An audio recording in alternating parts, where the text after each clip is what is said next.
will apply pressure where pressure is due, but the pressure to control things that I cannot control is the pressure that I'm not going to apply.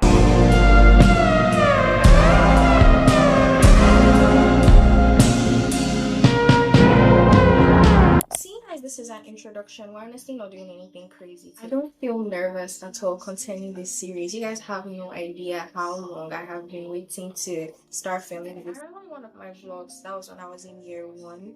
I mentioned how I was going to incorporate my poetry into my YouTube videos, but the thing is, I had mentioned it then, but then I didn't know exactly how to at the time. Because do not just want to be posting vlogs, when I can actually do so much more.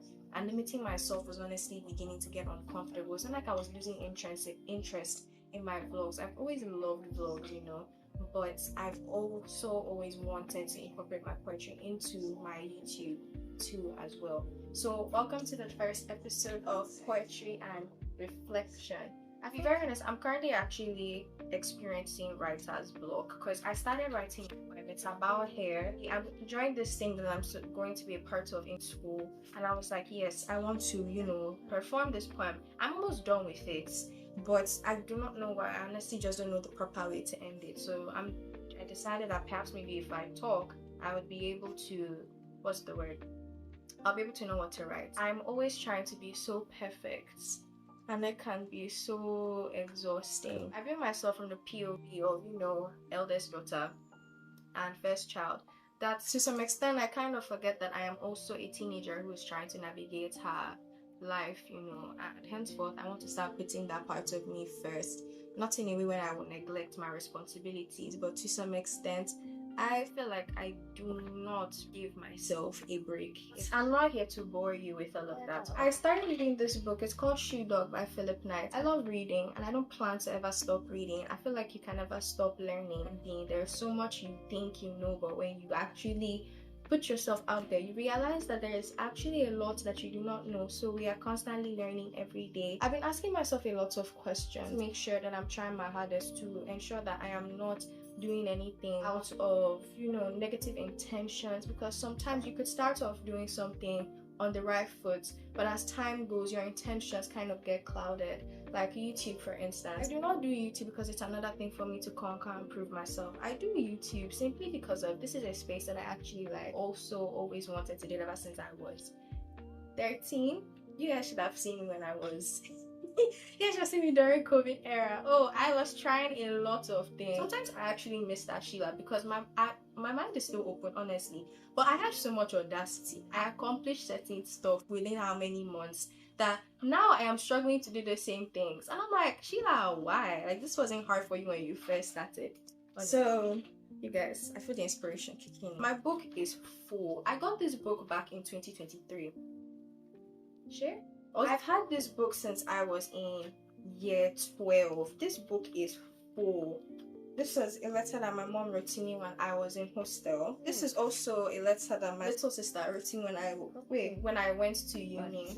I always tape everything inside. Like, this book carries so much. I have already prepared what we are going to be discussing on this channel. Like, a lot of stuff, I'm not just here to serve aesthetics. I'm here to give authenticity too as well, because I actually need to connect to the people who watch me. And you don't get anywhere by serving aesthetics, honestly, because you will get praised for it for so long, and at the end of the day you feel so unfulfilled. I want people to watch my content and be here because of me, and I want to love what I do because of that's just me. I am doing this because of me. Next year I'm no longer going to be a teenager, and a lot of things are dawning on me. It's like I want so much from life. I want to accomplish so much, and I'm not interested in any negativity or any negative opinion anybody has over what I can or cannot do.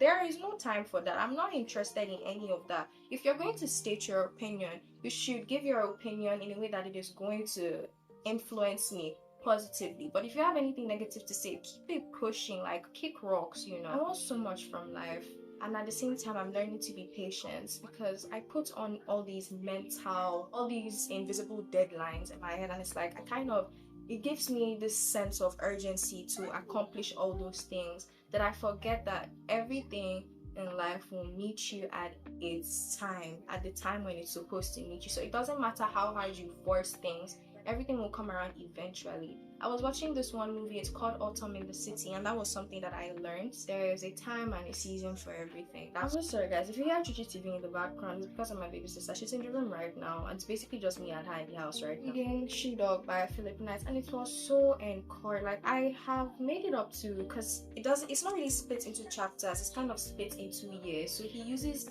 years to discuss certain moments of his life that he has experienced. Are you feeling me? I hope I'm making sense. So I'm currently in 1965, where he realized that the accountant he was working with was just making matters worse. And the book was very encouraging. So far, what I've learned from the book is that it doesn't matter what time you choose to start your business. Oh my goodness, whenever people say school is a scam, I'm very 50-50 when it comes to that statement, because at the end of the day, it's like what you choose to do with your degree, right?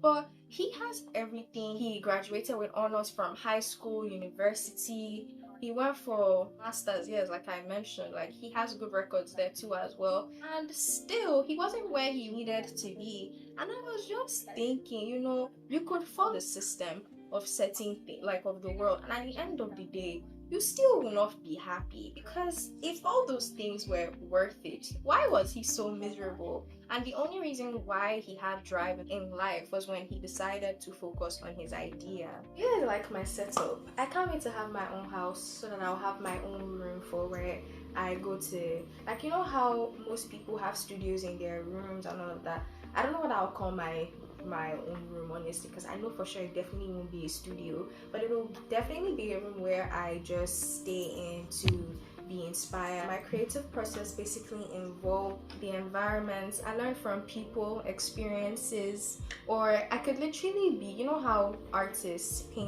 painters will literally be obsessed with a person, and I think it's called their muse. They would have a muse and they would paint them. So yeah, to some extent, for some weird reason, I'm not obsessed or infatuated in a negative way with Basquiat. I just really find him really inspiring, and his work ethic is really cool too as well. So I learned from people, music, songs like Fetal Devices. For some weird reason, anytime I put on that song, the ideas just start flowing. I don't know what's in that song, but it really helps me to write. It just hymns, then instrumentals. My favorite one is You by Petite Biscuits. Books as well. Life is inspirational. This is the first time I'm making cornrows on my own head. I can make any hairstyle on my head, but you see, cornrows, I could never get it right until this summer. So this is the first time I'm making cornrows, and they actually look sane underneath a scarf, because normally I feel like I look like Squidward whenever I have cornrows and a scarf. It's just not a good mix. Anyway, as I was saying, why you try to put my phone in water? No, let's not be like that, okay?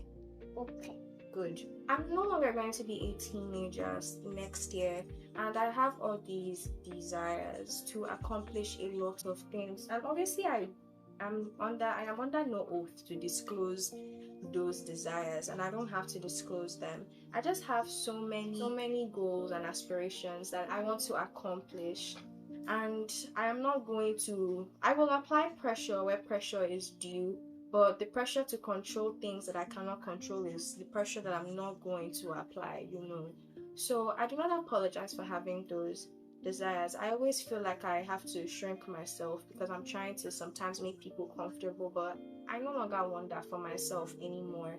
I'm not interested. I feel like every child, every person has the right to dream and achieve those dreams. Nobody is going to beat you if you achieve those dreams, and nobody should beat you because of you have all these goals and aspirations that seem crazy, that seem unattainable, because if they are there, they're there for a reason, understand.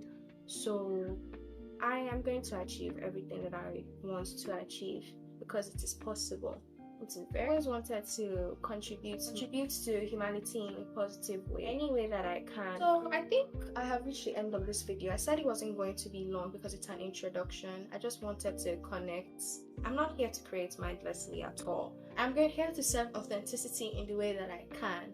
Yeah, which is just showing up. Every person who has been feeling too discouraged to try something new, and you've been having that little nudge to try that one thing that you have been repressing, a good thing. I hope you find the courage to do it because it is worth it. Prepare a path for fresh growth. In each row, you tie your hair in knots of braids with the hopes that it'll prevent breakage, retain moisture, and it does. But a head without an open mind can only lead to a dry scalp.